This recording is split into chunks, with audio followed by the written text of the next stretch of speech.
Welcome to healthy recipe. ఈరోజు మనము ఒక మంచి tasty dessert item strawberry date pudding ఎలా తయారు చేసుకోవాలో చూసుకుందాము. దీనికి కావలసిన పదార్థాలు తెలుసుకునే ముందుగా నేను 1 లీటర్ పాలు తీసుకున్నాను.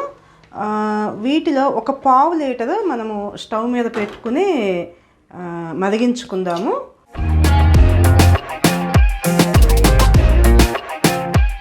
ఇప్పుడు 1 పావు లీటర్ పాలని మనము మరిగించుకుంటున్నాం కదా, మిగతా 750 ml మిల్క్ మనము తర్వాత ఉపయోగించుకోవాలి ప్రిపరేషన్లో. దీనికి ముఖ్యంగా 2 అరటిపండ్లు చిన్నవి, తర్వాత మనకి డేట్స్ గింజలు లేనివి సీడ్లెస్ డేట్స్ 20 లేదంటే 1 పావు కిలో డేట్స్, తర్వాత స్ట్రాబెర్రీస్ మనకి కావలసినన్ని ఉపయోగించుకోవచ్చు. 3 టీ స్పూన్లు కార్న్ ఫ్లోర్, 20 నుంచి 25 బాదం పప్పు నానబెట్టి మనకి పొట్టు ఒలుచుకుని ఉంచుకున్నవి, తర్వాత డ్రై ఫ్రూట్స్ జీడిపప్పు, కిస్మిస్, ఇంకా పిస్తా అన్నీ కూడా మనము నెయ్యిలో వేయించుకుని మనకి తర్వాత టాపింగ్గా వాడుకోవాలి. తర్వాత యాలకులు 6, ఇవి మంచి స్మెల్ కోసం యాలకులు. ఇప్పుడు మనము ఈ పాలు అనేవి మరిగించుకున్న తర్వాత ఏదైతే మనము ఈ సీడ్లెస్ డేట్స్ ఏదైతే తీసుకున్నామో ఈ డేట్స్ని మరిగించుకున్న పాలల్లో నానబెట్టి 1 అరగంట పాటు అలా ఉంచుకోవాలి. పాలు మరుగుతున్నాయి, మనము ఈ మరుగుతున్న పాలల్లో ఈ డేట్స్ అనేవి నానబెట్టుకుందాము. తర్వాత మనకి ఇవి ఏదైతే ఉందో బాదం పప్పు నానబెట్టి పొట్టు ఒలుచుకుని ఉంచుకున్నాం కదా, దీన్ని కొంచెము చల్లటి పాలల్లో కలుపుకొని మనం మిక్సీ వేసుకుని చక్కగా గ్రైండ్ చేసుకుని ఉంచుకుందాము. ఆ పాలు మరుగుతున్నాయి, నేను ఈ డేట్స్ని ఈ పాలల్లో వేసి 1 అర్ధగంట పాటు ఇలా నానబెట్టుకుందాము. చక్కగా డేట్స్ అనేవి మెత్తగా నానిపోతాయి. ఒక హాఫ్ అన్ అవర్ ఇలా ఉంచుకుందాము. మూతతో కవర్ చేసుకుందాము. దీన్ని ఇలా కవర్ చేసుకోవటం మూలంగా మనకి పాలు అనేవి తొందరగా చల్లారిపోకుండా డేట్స్ చక్కగా నానుతవి. ఇప్పుడు ఈ పండు ఖర్జూరని చక్కగా 1 అర్ధగంట పాటు మరిగిన పాలల్లో నానబెట్టుకున్నాం కదా, దీన్ని మిక్సీ వేసుకుందాము. ఆ టైంలో మనము స్టవ్ ఆన్ చేసుకుని ఈ డ్రై ఫ్రూట్స్ అనేవి నెయ్యిలో చక్కగా వేయించుకుని ఉంచుకుందాము. మనకి ఏదైతే ఈ డేట్స్ని మనము పాలల్లో నానబెట్టామో వాటిని చక్కగా మిక్సీ వేసుకుని ఫిల్టర్ చేసుకుందాము. మనం ఎక్కడక్కడ ఎక్స్ట్రా షుగర్ అనేది యాడ్ చేయట్లేదు ఇక్కడ, ఎందుకంటే మనకి న్యాచురల్గా మనకి ఏవైతే మనం దీంట్లో ఇంగ్రీడియంట్స్గా మనము తీసుకున్నామో డేట్స్, ఇదిగోండి నేను ఇలా నానిన ఖర్జూరని మిక్సీ వేసుకుంటున్నాను. చూడండి ఇలా చక్కగా ఫైన్ పేస్ట్ లాగా అయిపోయింది. ఇప్పుడు మనకి ప్యాన్ కూడా వేడెక్కింది. 1 స్పూను నెయ్యి తీసుకుని ఈ డ్రై ఫ్రూట్స్ని వేయించుకుందాము.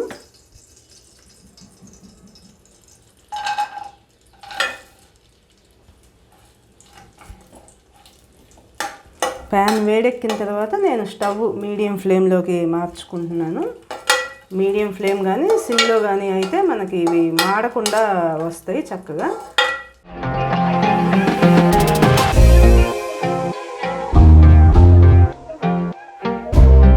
పేస్ట్గా అయిన దీన్ని మనము ఇలా ఫిల్టర్ చేసుకుందాము.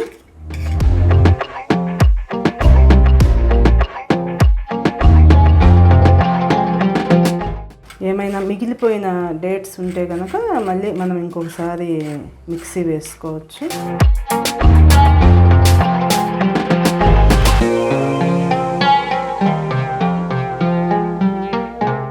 మనకి డ్రై ఫ్రూట్స్ అనేవి చక్కగా ఎర్రగా వేగినాయి. వీటిని ట్రాన్స్ఫర్ చేసేసుకుందాం బౌల్లోకి. ఇప్పుడు మనం స్టవ్ సిమ్లోనే ఉంచుకుని ఇలా వేసుకుందాము. మిగతా డేట్స్ని కూడా నేను ఇప్పుడు మిక్సీ వేసుకుంటున్నాను. ఇప్పుడు నేను దీన్ని డైరెక్ట్గా వేసుకుంటున్నాను.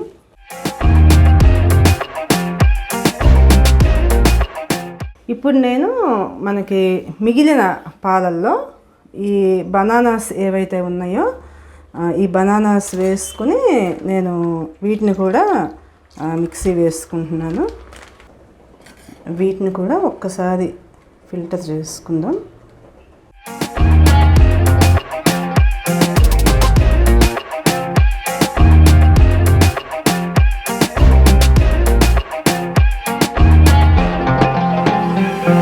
ఇలా తిప్పుకుంటూ ఉండాలి. నేను ఈ మిగిలిన పాలని ఇప్పుడు దీనిలో కలుపుకుంటున్నాను. కొన్ని పాలల్లో మనకి ఏదైతే కార్న్ ఫ్లోర్ మనము ఉంచుకున్నామో ఒక 3 టేబుల్ స్పూన్స్ ఆ మిగిలిన పాలు నేను ఆ కార్న్ ఫ్లోర్లో కలుపుతున్నాను. ఎందుకంటే మనకి ఇలా కలుపుకోవటం మూలంగా కార్న్ ఫ్లోర్ అనేది ఉండలు రాకుండా ఉంటుంది.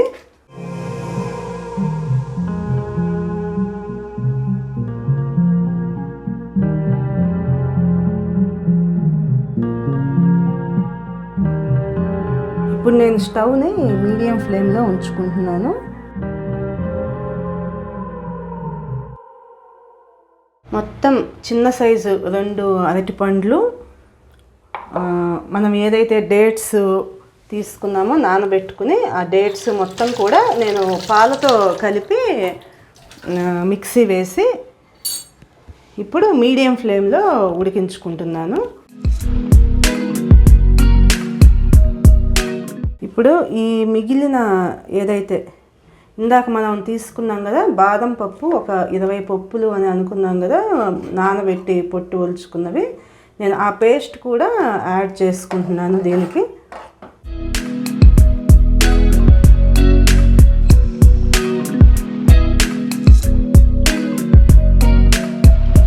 స్టవ్ని మీడియం ఫ్లేమ్లో ఉంచుకున్నాను.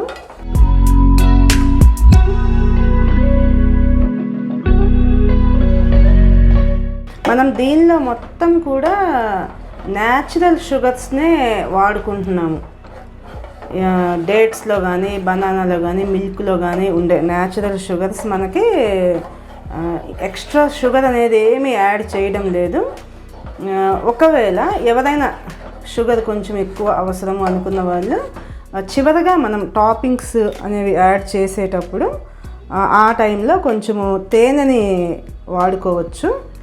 చూడండి, ఇప్పుడు మనకి ఇది చక్కగా ఉడుకుతోంది, ఉడకటం స్టార్ట్ అయింది. ఈ స్టేజ్లో మనము పాలల్లో ఏదైతే మనం కలిపి పెట్టుకున్నామో మన కార్న్ ఫ్లోర్, దీన్ని యాడ్ చేసుకుందాము.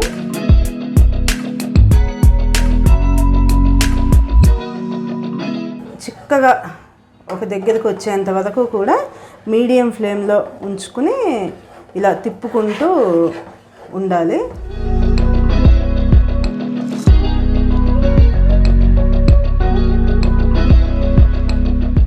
చాలా తొందరగా చిక్కదనం అనేది వచ్చేసింది. ఇప్పుడు మనం స్ట్రాబెర్రీస్ని మనకి కావలసిన షేప్లో చక్కగా ఇలా కట్ చేసుకుని ఉంచుకుందాము.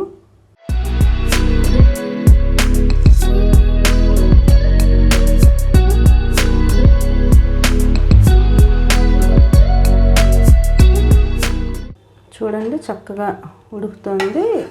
మనం ఇంకా 1-2 నిమిషాల్లో ఇంకా స్టవ్ ఆఫ్ చేసుకోవచ్చు అన్నప్పుడు ఇదిగోండి ఇలా నేను యాలకుల పౌడర్ని కలుపుతున్నాను.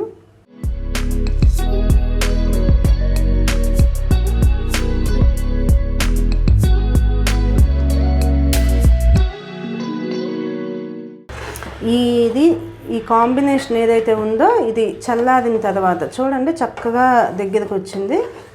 ఇప్పుడు నేను స్టవ్ ఆఫ్ చేసుకుని చల్లారిన తర్వాత ఒక అర్ధగంట దీన్ని ఇలా చల్లారనిచ్చి, చల్లారిన తర్వాత మనకి ఏదైతే టాపింగ్స్ ఉన్నాయో డ్రై ఫ్రూట్స్, అవసరమైన వారు తేనె, ఈ స్ట్రాబెర్రీ మనం ఏవైతే కట్ చేసుకున్న ముక్కలు ఉన్నాయో ఇవి మనం టాపింగ్స్గా ఇచ్చుకోవాలి.